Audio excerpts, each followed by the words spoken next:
Hello and welcome back to Let's Play Tyrian. We're continuing from where we left off, so we did pick up a data cube there. We have a transmission from Stefan Thomas. Well, Trent. Seems like you've made yourself popular in the Tyrian sector. Things are still quite calm here on Ganymede. Microsol is hardly a threat to war at the moment, but they seem to be giving you trouble. I don't appreciate people bothering my friends. If you can make it to Planet Torm, circling the capital planet of Remus, I will send Duggan to provide you with additional supplies. With regret, I cannot send any Hars to assist, since your fight is with starships and not robots. Good luck, Trent. If you can, drop by Ganymede and we'll go a few rounds. I sincerely hope your skills with the Nova 3 haven't waned. Thanks, Stefan. For anyone who's wondering, Stefan is a character from another Epic MegaGames game, One Must Fall 2097, and basically that entire message is just a reference to that game. The company that he was talking about, War, and the Hars, which are human-assisted robots. They're basically what you fight with. One Must Fall is a sort of beat-em-up style game, sort of like Mortal Kombat or Street Fighter or something like that. But with robots, giant robots that fight with each other. It's a really cool game. We might play it at some point in the channel, we'll never know. Anyways, that is the only message for us at the moment. So we are now able to do a bit more upgrading to our ship. We can buy a new ship, which will increase our armour. We already have the best shield. We might want to buy a better generator at this point as well. I'm going to buy another sidekick. We can go with mini missiles or a Phoenix device. I'm going to go with mini missiles, I think. These are pretty good. And we can also, I'm going to stick with, they've got a choice of various different guns here that can all be powered up. I like personally having quite a focused forward firepower, so I'm going to stick with the pulse cannon and just continue upgrading that. This is about as powerful as we can get it at the moment. We've also got things like the wild ball, which is strange, and does this have an alternate fire mode? It does. You can shoot it backwards.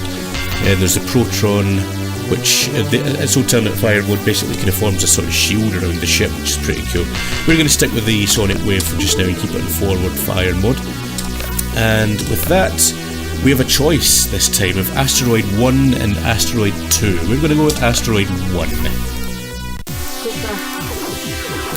So, we are on our way through an asteroid belt. And this is why I wanted to have quite a strong forward firepower here. That's something that I'm probably going to continue with throughout the game. I mean, a lot of the rear weapons do have options that can kind of shoot sideways and stuff, and there's really not a lot of times in this game that I find that particularly useful. I like to be able to shoot everything that's in front of me. The reason being, your enemies in this game, if you collide with an enemy, you are in serious trouble. Because you basically bounce off of enemies. If we were to collide with one of these asteroids, it would bump us down to the bottom of the screen, or possibly bump us to the side, and it can result in kind of losing a bit of control over your ship, I think. Personally, I like to be able to shoot what's in front of me as much as possible, just to make sure that we can kind of clear a path through the levels. So there's some quite strong turrets in this level. We're going to keep an eye out for. Turrets are some of the more dangerous things in this game. Oh, I missed that data cube. Yeah, some of the turrets do have quite a rapid rate of fire. And these asteroid levels will have points where you basically kind of stop and you have to destroy a whole bunch of turrets. You do not want to get in the way of that one. There we go.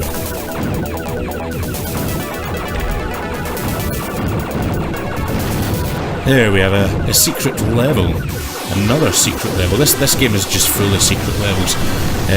We'll probably see more before the end of the playthrough, assuming I can find them.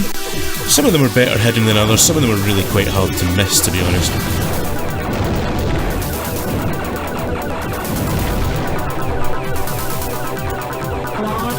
And we have a boss. So again, This is quite a simple boss. I mean, we won't even really need to use the plasma storm here because it's just, you can see its health bar at the top of the screen there. That was just no problem whatsoever.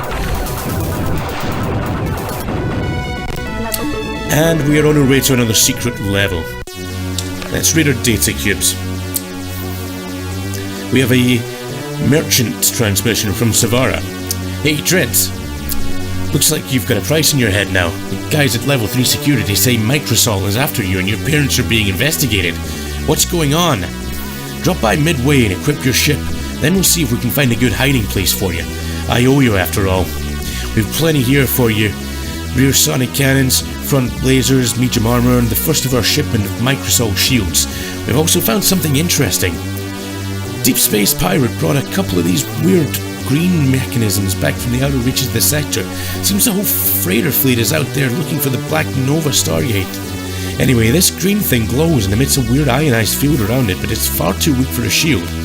Still, if you're interested, it's yours dirt cheap. Gotta pay you back for that holo lamp. Holovid release beta 06. Thermal blast vibrates Midway. Uh-oh. A thermal blast rocked the city of Midway today, destroying a number of urban dwellings on the south side of the East River. Investigators say the blast was centered on one dwelling owned by the Hawkins family. Both the husband and wife are believed disintegrated by the radiation. No! Our parents are dead. Remarkably, few other people were injured. It seems most of the people in the community were at a seminar for community awareness produced by the benevolent Microsol Alliance. It seems we averted a major disaster with our welcoming seminar. I blanch at the thought of what kind of monster would try to take out an entire community. You can be sure we will be investigating it to the fullest extent. I only wonder what the people would think if that seminar wasn't being held at the time, said Microsol's new Prime Chair Durrell. Officials at the main Talok fusion plant said the thermal blast had to have been a weapon and couldn't have been caused by faulty wiring. Ooh, the plot thickens, ladies and gentlemen. Our parents appear to have been assassinated, likely by Microsol. They've gone after our family and they're still after us. Okay, we better get moving then. Let's see if we can upgrade our ship any further. We can't really upgrade the pulse cannon any further at the moment. We can upgrade to the next level of the sonic wave though, which is cool. I want to keep it on the forward fire mode. We've got a good shield already. We could get a better generator, but we can't afford it right now, so that's fine. And we'll keep the mini missiles for just now as well. Okay. With that, we go to Unknown. Asteroid something. The secret level. This level has really awesome music as well. A lot of the levels in this game have really awesome music. It's just one of the standout things about this game is definitely the music, which is by Alexander Brandon. He's done quite a few games in his time. He did the soundtrack for Unreal, Deus Ex, among other things. And he was quite prominent in the demo scene as well, if you're interested in that kind of thing. That's kind of what he originally did before even this game. One of the things that was quite common for games that were released by Epic MegaGames at the time was that a lot of the games that they released were essentially produced by people in the demo scene. Musicians and artists and that kind of thing. Tyrian, I know Alexander Brandon was part of the demo scene, and possibly some of the other members of the development team in this game were as well.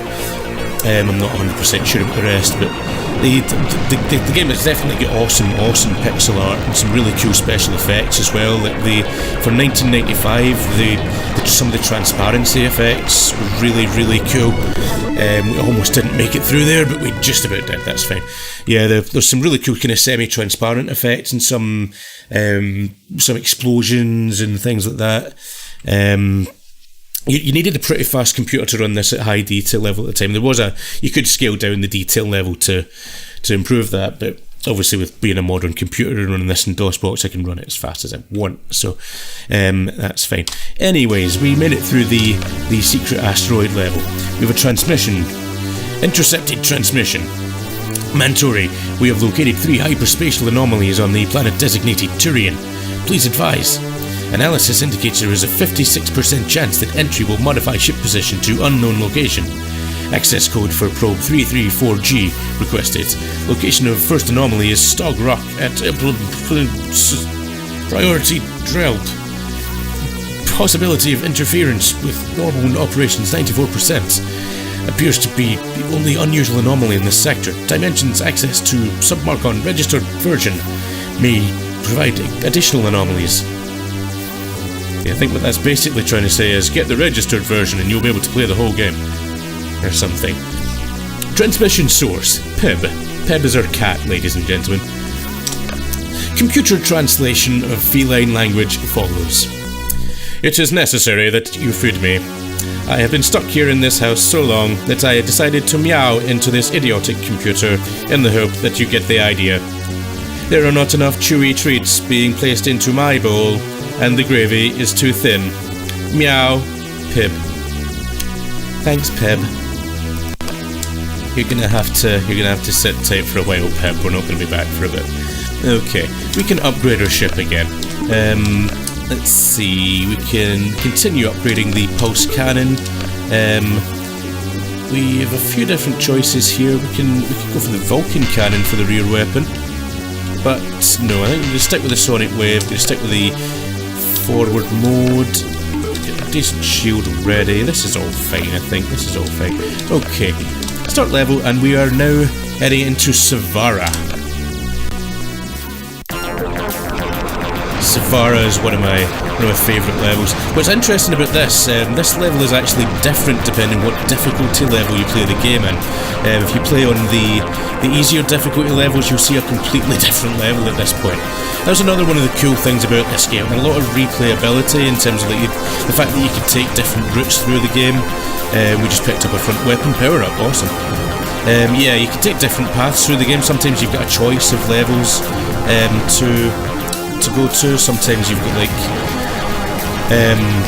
different routes that you can take, different secret levels that you can find. Some levels have actually, the very first level of the game actually is, I think, 3 different secret levels that you can find, and technically it's a total of 4, but one of them's the same secret, but it again changes depending what difficulty level you're at. But there's a lot of different. You can't really play through this game the same way twice. I mean, every time you play it, something will happen slightly differently, and you'll miss one data cube, but maybe pick up a different data cube that reveals a different part of the plot. It's really kind of cool like that. I think I really like the fact that it's a vertical shooter, and vertical shooters weren't really known for going into great details on the game plot or anything like that, but this game, they really made a lot of effort with the writing. It's got quite a light-hearted feel to it sometimes, although there are some moments where it does take a bit of a darker tone as well. But I really like how they made the effort to kind of flesh out the kind of game universe, give some background on the various locations that you visit, and really went into a bit of detail with the storyline and that kind of stuff. So it really kind of shows you that they put an awful lot of effort into this game. They really kind of thought about what they were doing. I think Alex Brandon, as well as being responsible for obviously writing the music, he actually designed, I think, a lot of the levels in the game and did a lot of the background writing for it as well. So he was one of the real main designers of this game. We appear to be approaching a boss fight here. So again, we should be able to use our plasma storm here to make pretty light work of this, I think. Plasma storm is a really powerful weapon. It does make most of the boss fights fairly easy, so not that they're particularly hard anyway. It's just a case of kind of wearing down your enemy until their health goes. But some boss fights, the boss will kind of change its strategy. You know, if it gets down below a certain level of health, it will start your different shooting patterns and moving more quickly, that kind of thing. So you do have to watch for stuff like that. Yeah, so let's get the data cubes. Data flux upload from midway. I found the best chance of escape for you. The home of Gencor Tech Alliance, Deliani. Head there and you should be able to find refuge with Transon Locke, who is the Chancellor. I'm sorry about your parents, Trent. Something tells me you want revenge, but before you go off half-cocked, just listen to this. Gencor is in a fix right now. Since Microsol is monopolizing Tyrian, Gencor is losing power in the council at Remus. The head research fellows at Gencor also believe there is something weird going on concerning the development of Tyrian, and if they could pinpoint it, they'd have grounds for opposition and perhaps even a shutdown of the whole operation. Still, they have no leads, only hypotheses.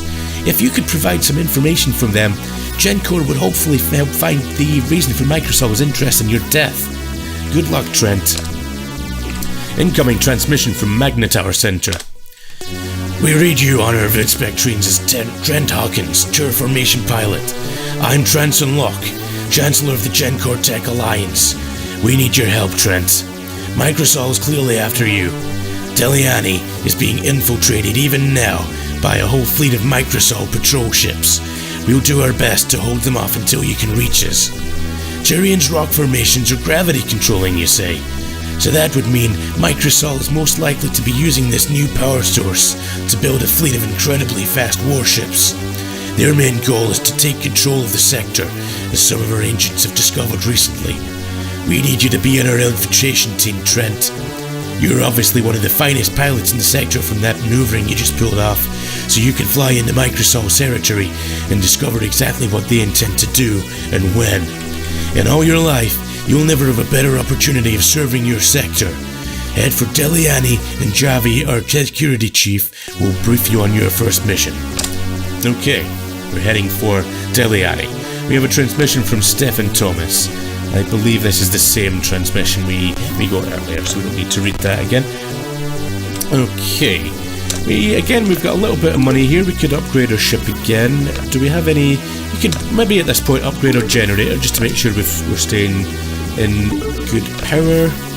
I'm going to stick with the mini missiles on that side. That's fine at the moment.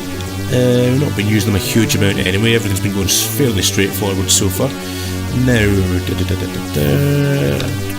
don't really need a better shield or anything at this point. Can we upgrade our weapons any? No, we're about as powerful as we can be right now. So let's just go. Let's go to bonus. Bonus levels are quite interesting. This one's a sort of Space Invaders, Galaxian type deal. These are basically just for some extra points. That costs 5k, nice. Yeah, so the various crystals and coins and stuff that you can pick up, they give you extra points, which basically gives you extra credits to spend on upgrades as you go through. The crystals are probably the most valuable ones, they get you thousands. You do get points as well for just destroying enemies, but not as much. You want to pick up as much of the drops as you can if possible.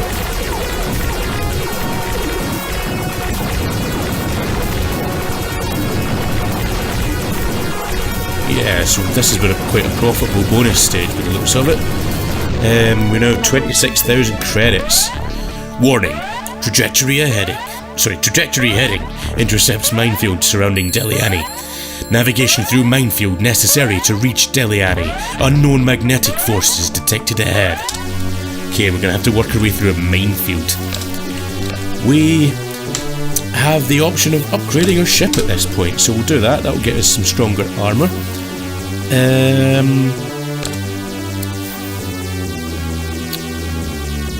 think we could swap the mini missiles out for a Phoenix device. This is quite a powerful weapon. Doesn't have as much ammo. The ammo does recharge over time, so like it just means you can only use it kind of in short bursts.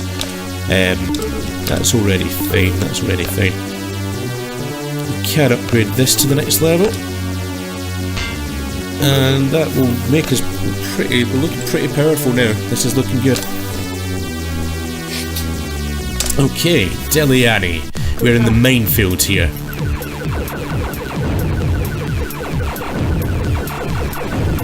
So yeah, I feel like I say this in every level. The music in this level is just awesome.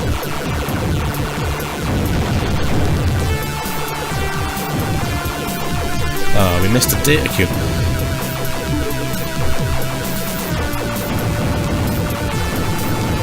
Right, so this is basically just a kind of dodge all of the mines. You can blast them, but some of them do take quite a bit of destruction. Of course, we've got the Phoenix device. There is the magnetic interference that I was talking about. Basically, those green and red things, they will drag you off to the sides and make it difficult to maneuver. It's quite a short level. Okay, so we completed mines, not causing a huge amount of destruction on the way. So I believe the next level will be Deliane itself, so we will take that on in the next video. In the meantime, we'll leave that there, but thank you very much for watching so far. I hope you've enjoyed this. If you have, give us a like, leave some feedback in the comments, and subscribe if you want to see more of this kind of stuff. Thanks again for watching. I'll see you next time. Catch you later.